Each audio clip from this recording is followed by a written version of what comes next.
For the longest time, Illumination Studios has been treated as the butt monkey of the industry when it comes to animated movies, and I wouldn't say that reputation is undeserved. It's not that their movies are horrendously awful, but they definitely have an embarrassing catalog of bad movies. And to top that off, they don't have a noteworthy list of good movies to back up their potential as good storytellers. Aside from the first and maybe second Despicable Me movies, no one really talks about how good their other movies are. And I'll admit I feel the same way. The most fun I've had with an Illumination movie besides the first two DM movies is the two Sing movies, but only because they have good song numbers. And I guess The Secret Life of Pets because I'm a sucker for cute animals doing cute animal things, and because I thought Snowball and Gidget were fun characters. But even that eventually went to shit, so whatever. The point is, you'd be very hard pressed to find anyone who would go so far as to say that they're a passionate fan of Illumination Studios. Even their best movies aren't particularly noteworthy, and there's nothing special or unique about the studio that stands out, especially compared to its competition. Disney is considered the grandfather of Western animation, or at least they used to be, for their masterful recreation of fairy tales and adaptations of existing works by retelling them as timeless animated stories. DreamWorks subverted everyone's expectations with the Shrek franchise for its unique take on Disney tropes and fairy tale cliches, and has since moved on to create some of the most passionate animated film trilogies of all time, along with a number of one-shot movies that have aged surprisingly well. Blue Sky Studios, in spite of their obvious flaws, still managed to have its fair share of great animated films, most notably Ice Age, where they successfully told a gripping and tightly written story of friendship and brotherhood that manages to be satisfying and expressive in spite of the limitations of CGI animation at the time. Illumination gave us the Minions. Their movies are extremely cliché and uncreative, with their stories revolving around bland and boring characters topped with unwitty and half-baked humor. For the longest time, the visual quality has been the only element of their films worthy of praise because everything else is either lackluster, obnoxious, or empty. And it seemed like the possibility of a truly great Illumination Studios film was nothing more than a fleeting dream. Something we can hope for, but will more than likely never come. But then something happened. Something unexpected. Something no one saw coming. It was revealed in late 2021 that Illumination Studios was collaborating with Nintendo themselves to create a movie that would bring a new renaissance for not just Illumination Studios, but video game adaptations at large. For it was revealed that Illumination Studios was working on none other than the Super Mario Bros. Movie.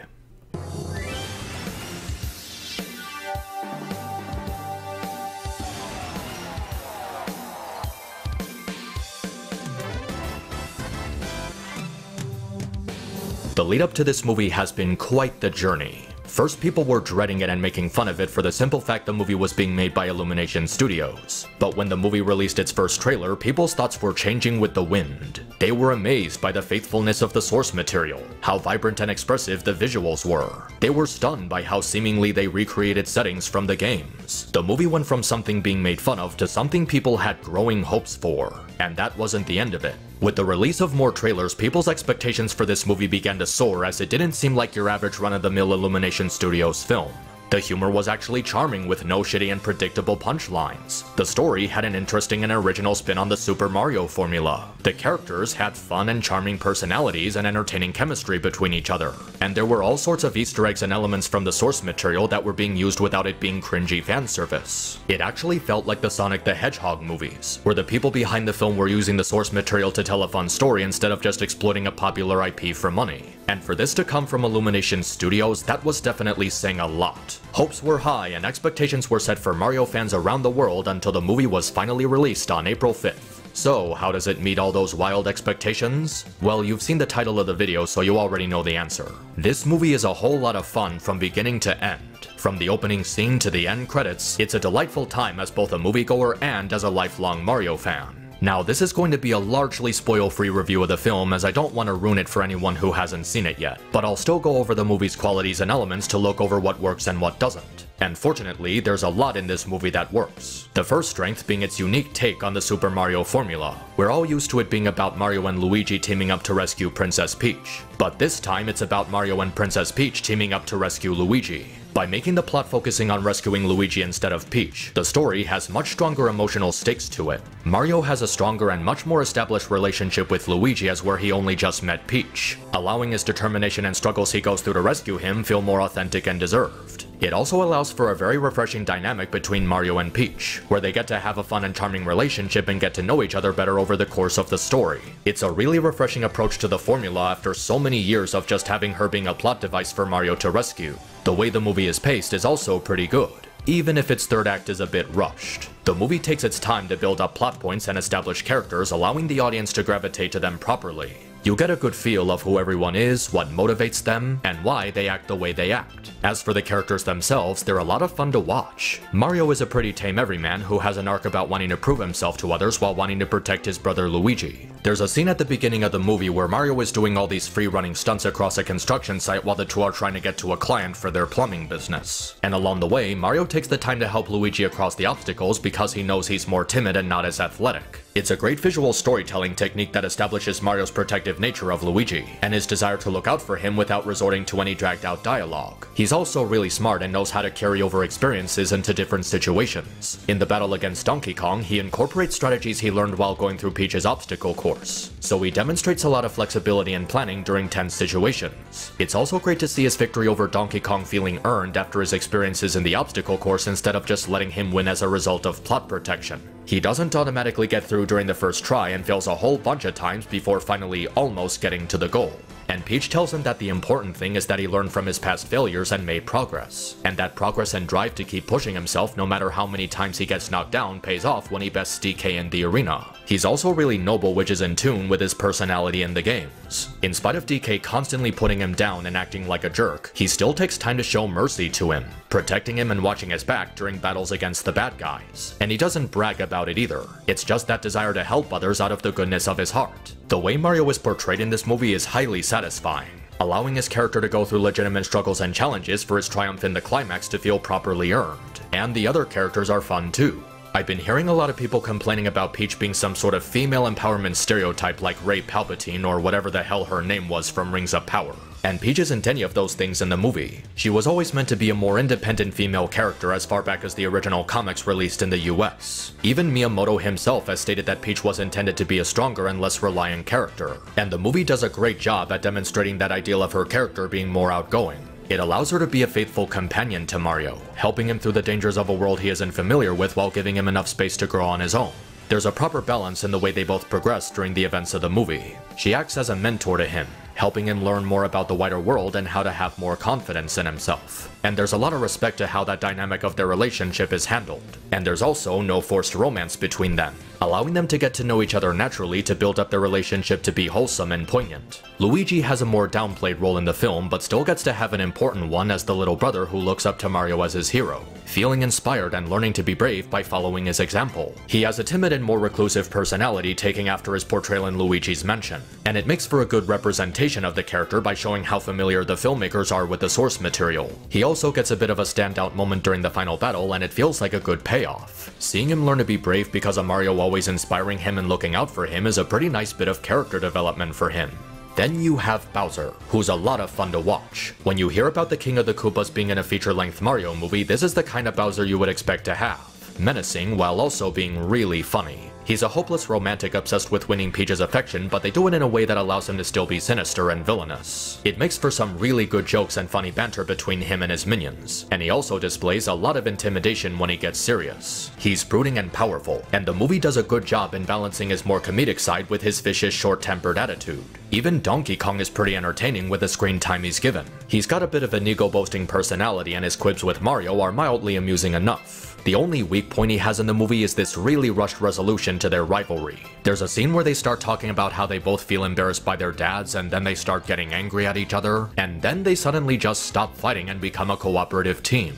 It happens so quickly and the audience isn't really given any time to process it. They just go through the motions in half a minute and then they're off to the big climax. Seeing this part of the movie fumbling the ball with Mario and DK's dynamic makes me think back to Sonic the Hedgehog 2, and how it did a much better job in building a connection between Sonic and Knuckles. If they didn't rush through it so fast, the scene could have had a lot more weight to it than just having them argue for a bit before putting aside their differences. It's one of those parts in the movie that could have definitely been improved on if it was given more time.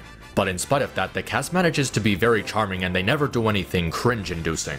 It makes the movie a lot of fun to watch in spite of the movie's story being weak. The narrative itself is pretty by the numbers and generic, which is really underwhelming when you think about it. It's just your run-of-the-mill road trip movie where the hero has to travel across a fantasy land in search of a great power to defeat the villain.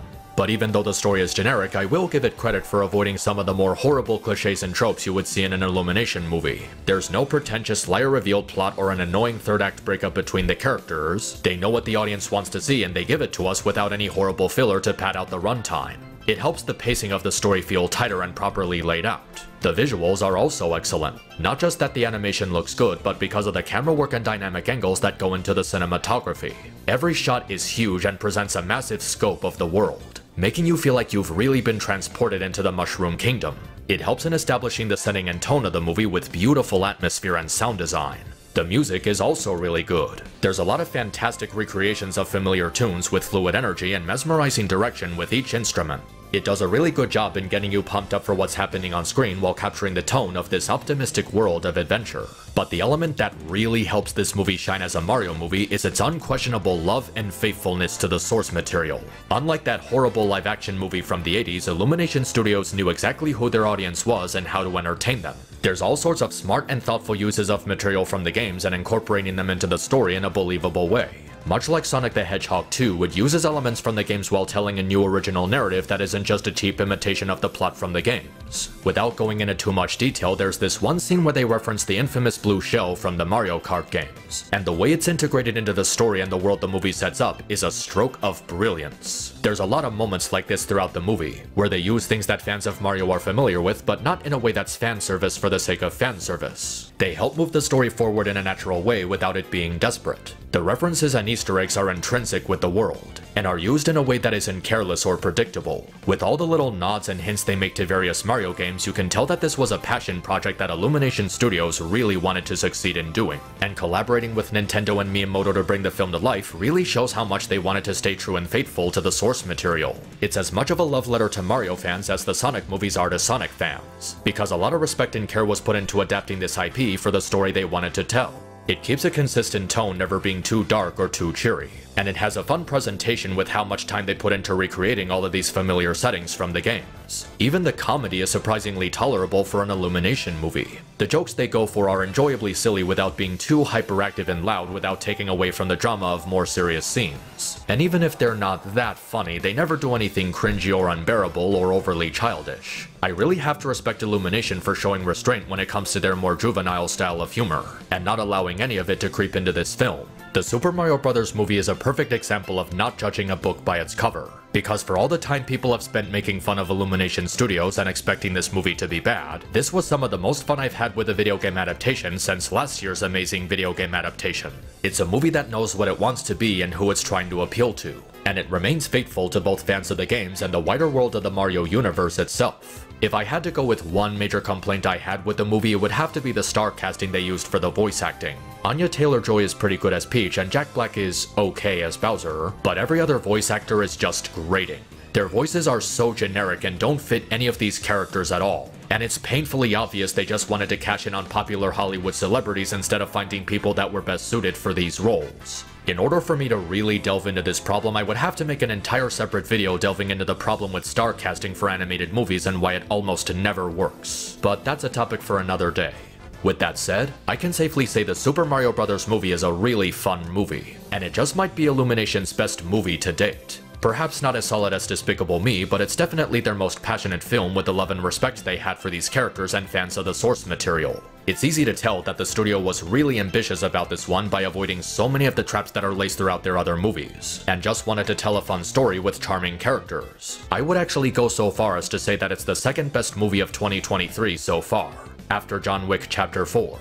I know there may be people who are hesitant to watch this one given Illumination's infamous track record, but for now, I would say go out and give this movie a shot. You might be pleasantly surprised, and if not, well, it's better than Ant-Man 3, so take that for what it's worth. Thanks for checking out my review. If you liked what you saw here and would like to support me, check out my Patreon in the description. Every little bit helps and I always appreciate those who support my work. Until next time, stay cool.